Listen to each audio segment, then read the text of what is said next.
Hello and welcome to the Profitable Dog Trainer. Thanks for being here today. Today I am talking about a really important topic that comes up quite a lot in every industry, really. I think everyone encounters this or struggles with this from time to time.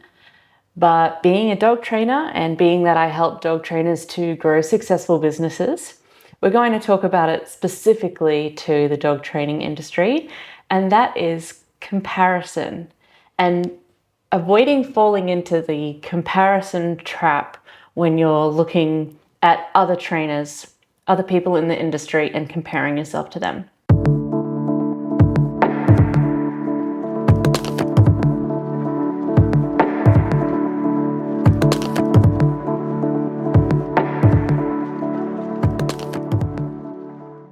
Now, if you have a tendency to compare to others, you've probably also done it in other areas of your life.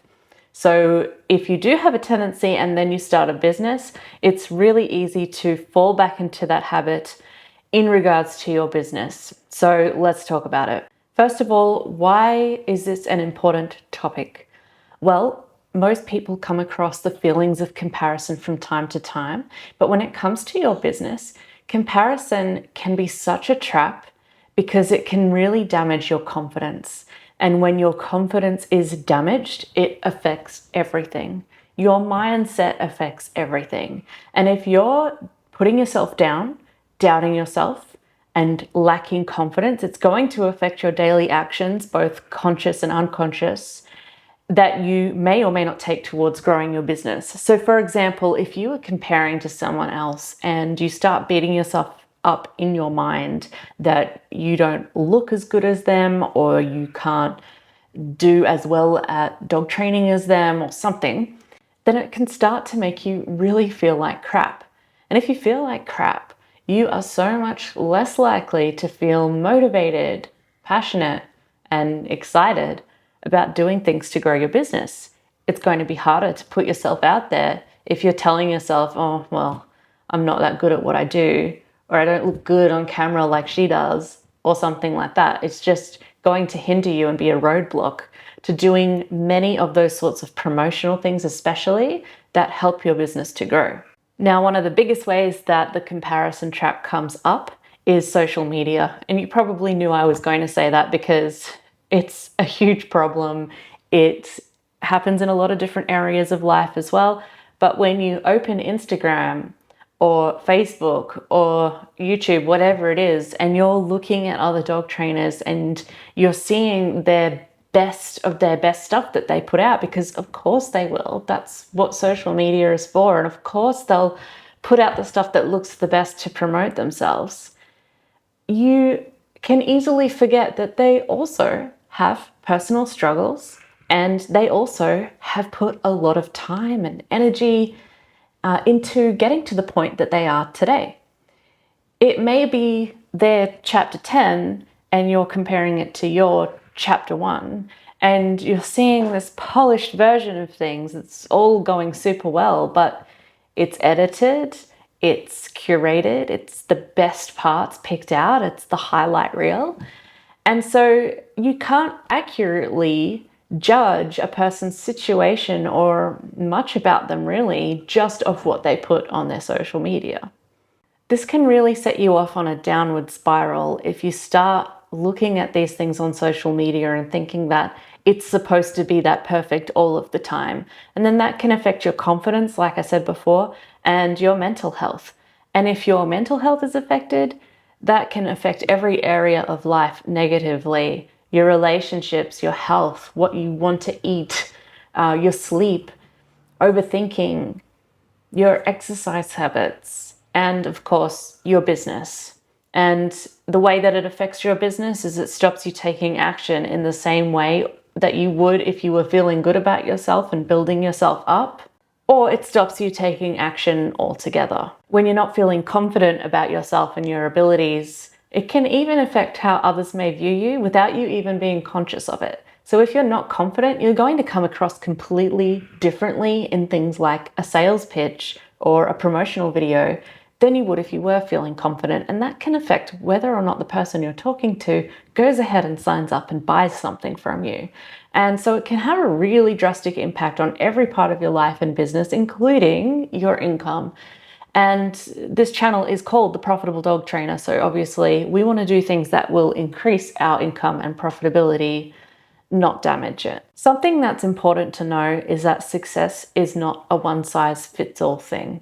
How can we define what a successful dog trainer even looks like?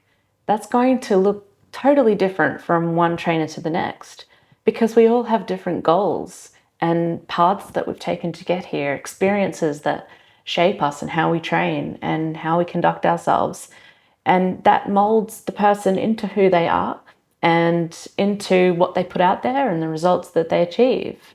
Everyone is at a different stage in their business journey, and that's okay. And the journeys may be different. You could be comparing to someone that has like a big dog training facility that is getting like 50 clients coming in a day, like a doggy daycare. I have a friend that has a really successful doggy daycare. She's got those like 50 clients a day. She's got products for sale. She's got puppy classes, training classes, staff. She does one-on-one consults. She does it all, and it goes really well for her, and she is admirable. Her name is Bridie Charlesworth. If you want to look her up, I'll give her a shout out. And when I look at Bridie, I find her a very inspirational person. But I could look at her and think, should my business look like that? Should I have been on that path to build a dog training business that looks like that? And should I have done that in order to be seen as a more legitimate business?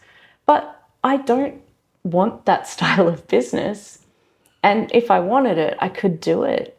But the only point that I would have in doing it, if I was comparing to her and judging myself over it, would be to change the way that others are perceiving me, not because it's something that I actually want. And to Bridie, she has had goals that she has met and therefore been successful in that direction. But my goals are different, and I have been successful with my goals even though they're in a different direction. When it comes to defining what is success as well, you have to take into account the obstacles that people have had, and that's different for everyone. Someone may be considered successful just for overcoming a really difficult childhood or a traumatic experience and getting to the point where they're able to just start a brand new business that hasn't even made money yet or anything like that, and they're successful. Other people may define success with a large financial number or a medium one or a small one.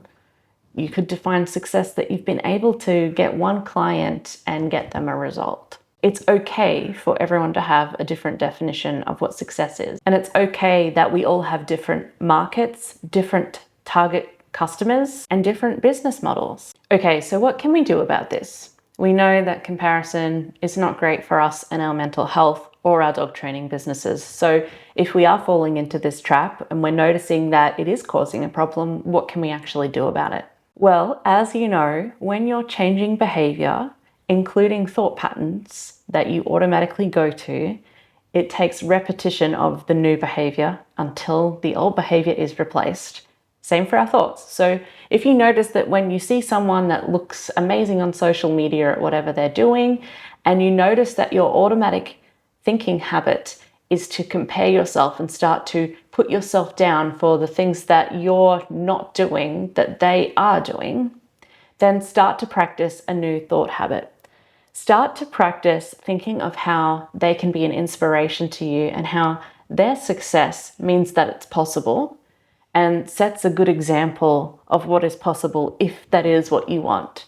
And think to yourself, good on them, how inspiring, how amazing that they're able to do that. Good for them. Be happy for them and practice that, even if you have to force it at first. Apart from being inspired by people that are more successful or perceived more successful than us, we can also learn from them. So if someone has done what you want to do, then learn from them. Reach out to them, ask them, hey, I'd really love to know more about what you've done here and how you got there and what that journey was like for you.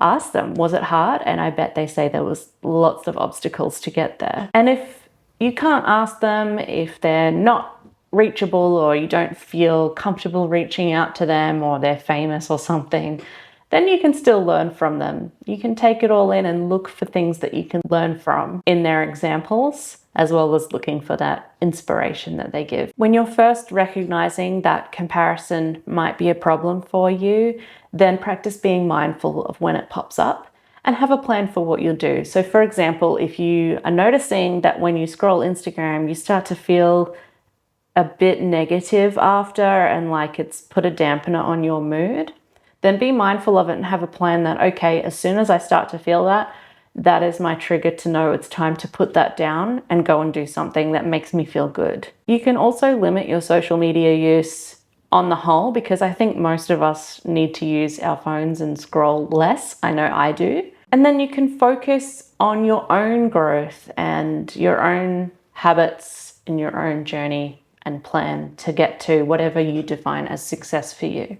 If you see someone that's doing something that you would like to achieve and it's a really big goal, then break it down and think, okay, what could be one small step on the path to get there? And if you're not sure how to go about breaking goals down into actionable steps that you can do every day, make sure you grab my goal planner for dog trainers in business. I'll put the link under this video and you can check that out. But all the resources are at dogmatterspro.com. So just to recap, comparison can be a trap. There's a famous saying that comparison is the thief of joy, and it sure can be if we let it. But it is something that we can change. We're not helpless. We can avoid comparing to others and we can retrain our brains to turn it into something more productive as well. We can gain inspiration from seeing the examples of others. We can learn from other successful people. And if you have to, you can unfollow them as well. Think about how you want to most productively spend your time for your goals rather than spending time dwelling on someone else's. Let me know what you think in the comments below. Have you ever had a struggle with comparison and how did you deal with it? Were you able to change your mindset on that? And what did you do? Thank you so much for watching. Please subscribe to the channel. Make sure that you check out all the resources for growing your dog training business at dogmatterspro.com, and I'll see you in the next video.